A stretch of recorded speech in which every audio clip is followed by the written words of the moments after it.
Hello BookTube, I'm Jonathan, and today I have a book haul to share with 6 sci-fi books, 3 of which are famous, and 3 of which might not be as well known. I plan to read these throughout the year to find out whether it's the famous books that deserve their reputation, or whether it's the hidden gems that perhaps deserve more recognition. So let's get into the famous books, starting with Klara and the Sun by Kazuo Ishiguro. From her place in the store, Klara, an artificial friend with outstanding observational qualities, carefully watches the behavior of those who come in to browse and of those who pass on the street. She remains hopeful that a customer will choose her soon, but is warned not to invest too much in the promises of humans. Firstly, this book was a gift from a subscriber, DJ Banana, so thank you very much for the book, Mr. Banana.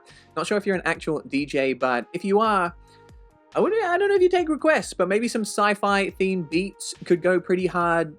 A Words in Time theme song, perhaps.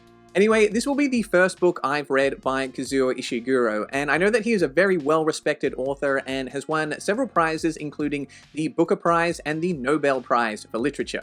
And while he might not predominantly write sci-fi, I know that 2 of his more famous books, Klara and the Sun and Never Let Me Go, do fall within the sci-fi genre, so it'll be interesting to read something on the more literary end of the sci-fi spectrum. I'm definitely intrigued by the premise for Klara and the Sun, as artificially intelligent androids is one of my favorite sci-fi tropes, and the premise reminded me a little bit of the video game Detroit Become Human, which is one of my all-time favorite video games. On Goodreads, Klara and the Sun has 330,000 ratings with an average rating of 3.75.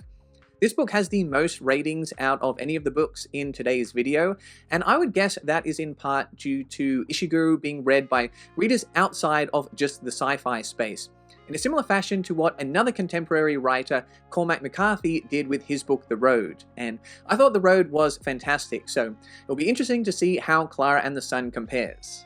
And just before we get to our second book, if you stick around to the end of the video, I'll be spinning the Quantum Wheel in order to determine the patron pick for the month of March. Annihilation by Jeff Vandermeer. Area X has been cut off from the rest of the world for decades. The first expedition returned with reports of a pristine landscape, but subsequent expeditions have resulted in inexplicable tragedies. Members of the 12th expedition arrive, expecting the unexpected, and Area X delivers.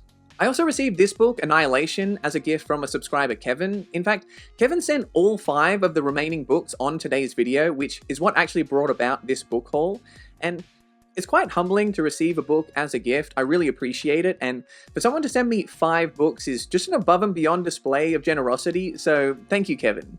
I haven't read anything by Jeff Vandermeer before, but I did watch the movie adaptation when it came out in 2018, and I found it quite weird in mostly good ways, but it did commit one of my least favorite movie sins. I cannot stand it when I'm watching a film that's sci-fi or horror or fantasy and something surreal happens, something fantastical happens. For example, some characters are walking through a house and somebody gets eaten by a vampire. And it's like, okay, whoop, vampire got Bob. R.I.P. Bob. And a few minutes later, we're still in the same house, and a character will say something along the lines of, I think I just saw a werewolf. And someone else will respond with, no, that's not possible. Werewolves aren't real. What do you mean werewolves aren't real? Bob just got eaten by a vampire. Tell that to Bob. Like, if vampires are real, probably werewolves too. Maybe zombies. Time travel might happen. Santa could show up any minute. I don't know. The rules are out the window. Do not tell me that werewolves aren't real. Okay, that's just an insane response. Anyway, we'll see if something similar happens in the book. Something I'm looking forward to is Vandermeer's prose, because I don't need fancy prose in order to be able to enjoy a sci-fi book, but the more books I read, the more I am starting to appreciate authors that have a distinctive writing style that are able to separate themselves from all the other books that I read, and I've heard some positive things about Vandermeer's writing. I've heard polarizing reactions to this book, and I've also seen people split on how well the first book stands on its own versus whether you need to commit to reading the entire trilogy, so we'll see how I feel about that. Luckily, the books are relatively short, so it's not an overly large commitment. Annihilation has 229,000 ratings on Goodreads with an average rating of 3.77. I would say that some of that might be due to the fact that it did get a film adaptation, but the film wasn't a monster hit. It did a modest $43 million at the box office, so I think the reputation for the book itself, including the fact that it won a Nebula Award, accounts for a significant portion of its sales, so it'll be interesting to see if I think it lives up to that reputation. The Windup Girl by Paolo Bacigalupi. Amico is one of the new people. These engineered beings are regarded as soulless by some, devils by others. New peoples are slaves, soldiers, and toys of the rich, in a future in which calorie companies rule the world, the oil age is past, and the side effects of bioengineered plagues run rampant across the globe. The Windup Girl sounds like it has elements of both the dystopian and cyberpunk subgenres, and the premise seems rather dark and grim, so I might have to wait until I am in the right mood in order to read this one.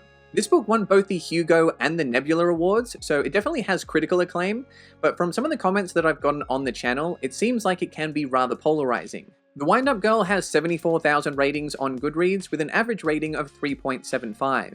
This number is a little lower than our first two books, but I would still consider it to be quite well known, especially as it still has many times the amount of ratings as our next three books.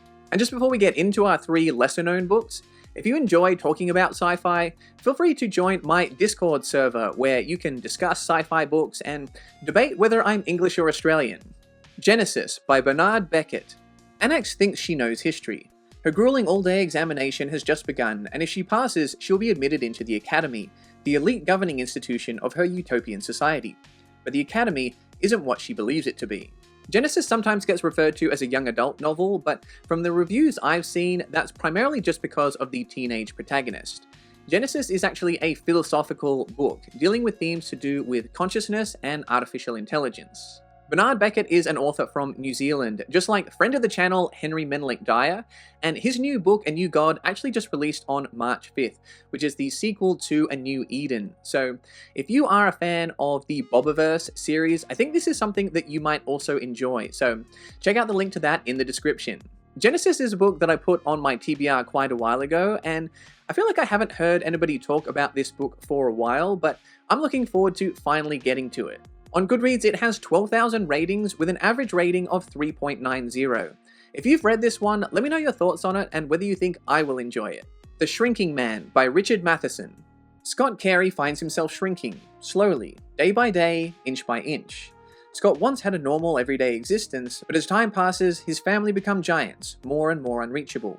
And in this world of disproportion, increasingly perilous with each passing day, Scott struggles to survive and is pushed to the very limits of fear and existence.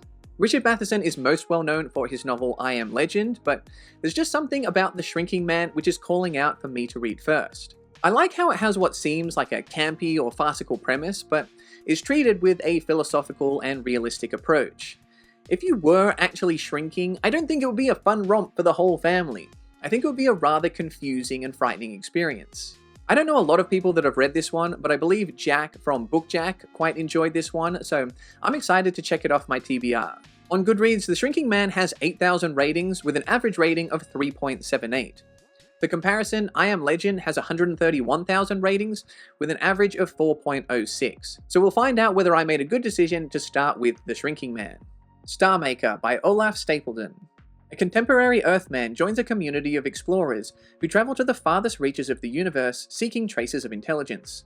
Along the way, they encounter water beings, hyperspiders, group intelligences, plant-like creatures, and other strange life forms. The dramatic voyage unfolds against a backdrop of life and death struggles on a cosmic scale. I've been told this book is rather dense and the plot meanders slowly, but it has some thought-provoking ideas. Even if it is a bit of a slower read, it's a short book, so hopefully it doesn't take me too long to get through this one. Some of you may be surprised to see Olaf Stapledon on a list of hidden gems, especially as he was inducted into the Science Fiction and Fantasy Hall of Fame. Despite how influential Stapledon was on the genre, modern audiences might not be as familiar with his work. I feel like a lot of classic science fiction is still culturally relevant today, but a lot of works that are pre-Isaac Asimov, 1930s and earlier, might not be as well read by audiences today. As you can see, on Goodreads, Star Maker has just 8,000 ratings with a solid average of 3.91. I feel like there may be a number of forgotten classics like this waiting to be discovered by modern audiences. So those are the 6 books in today's book haul. Thank you again to DJ Banana and Kevin. It's going to be interesting to see whether I like the popular works or the hidden gems more. And just before we go, let's find out the patron pick for the month of March. Welcome to the Quantum Wheel, where all of the patron picks are both simultaneously picked and not picked until we observe a winner. Jonathan, why are you so needlessly jacked up? Are you on something? Absolutely not. And to the kids I say, don't get high, read sci-fi. Let's find out what I'm going to be reading in the month of March. I'm excited. Can you tell I'm excited for this month's patron pick? What is it going to be? Maybe Demon? Maybe First 15 Lives? Oh, we got the final tick! The Quantum Wheel is sneaky like that. The First 15 Lives of Harry August. Okay, I'm excited about this because I love time travel, I love time loop stories, I really enjoyed Replay by Ken Grimwood. I like the film Palm Springs that came out a couple of years ago, so this is a kind of territory that I enjoy. Let me know if you've read this book by Claire North, what you think of it, and if not, consider joining me in the month of March. Thanks for watching. I hope you enjoyed the video. If you did, smash or just gently click the subscribe button. And if you really enjoyed it, consider checking out the perks of becoming a Patreon member, where you can become one of my robots, androids, or cyborgs like Nima, A New Eden, Half Ogre, Zakaway, and the Hidden Gem Colin. And you can find more sci-fi content over here.